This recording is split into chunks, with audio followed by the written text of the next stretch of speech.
I've noticed that most of the spaces are designed for youngsters or say people who are active or healthy. What happens to that space when they get older? My husband passed away 6 years back. My husband was in the Navy, so after retirement we came to Cochin. Most seniors who would have settled down at a very young age and then build their spaces, they might think that this space is not just for them but for their kids and maybe probably for their grandkids as well. So they would invest in such a huge space. The reality is that they don't tend to live together always. They are in Toronto now, Canada. We used to visit, but I finally decided, no, that is not the place for me. Especially after their retirement, maintaining such a huge space is such a task. Stage will come, we won't be able to manage everything.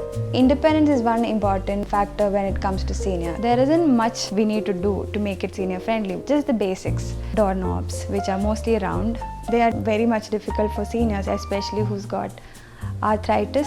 So round knobs can be easily replaced with lever handles. We usually give grab rails in the bathroom. Grab rails in the bedroom is also very important. When we talk about grab rails, it's the silver metal finish that comes to our head. We can make it more better looking and indulge that into the aesthetics of the interior. Main thing is my walking wardrobe. That's a lot of privacy. Go for a walk and take out the shoes and keep nicely there, or the sweat clothes. Just dump everything and go for the breakfast. Sliding doors help in many ways. Our washrooms are mostly almost as big as the bedroom size. If you are wheelchair bound, then you should be free enough to move around the bathroom. Seats at the shower and handheld shower. Height of the toilets are very important, so is the height of the kitchen cabinets and counter. The overhead cabins, if it's a pull-out system, then it's more convenient for them. If it's induction, it is not that prone to fire, and if they have dementia, then they might forget to turn the gas stove off. If the legs are pushed a little bit inwards, the chances of stumbling or tripping is very less.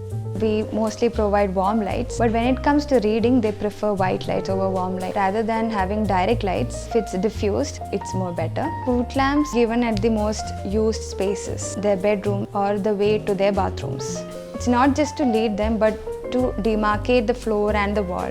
Wooden floors are more recommended. It has a bit of cushiony effect when you fall. When it comes to wet areas like bathrooms and balconies, we should always look for something with a matte finish so that it is anti-skid. A lot of things in the house could bring back a lot of nostalgia and memories. Sometimes it is not that happy. Not just the physical factors, but even the emotional and the mental well-being. Downsizing helps to a great extent. We have a house in Cochin, so the climbing, the thing was the problem. So we thought we'll lock it up and move into a flat. I don't want a bigger apartment. This is because maintenance is easy. So I prefer this one. I enjoy living here.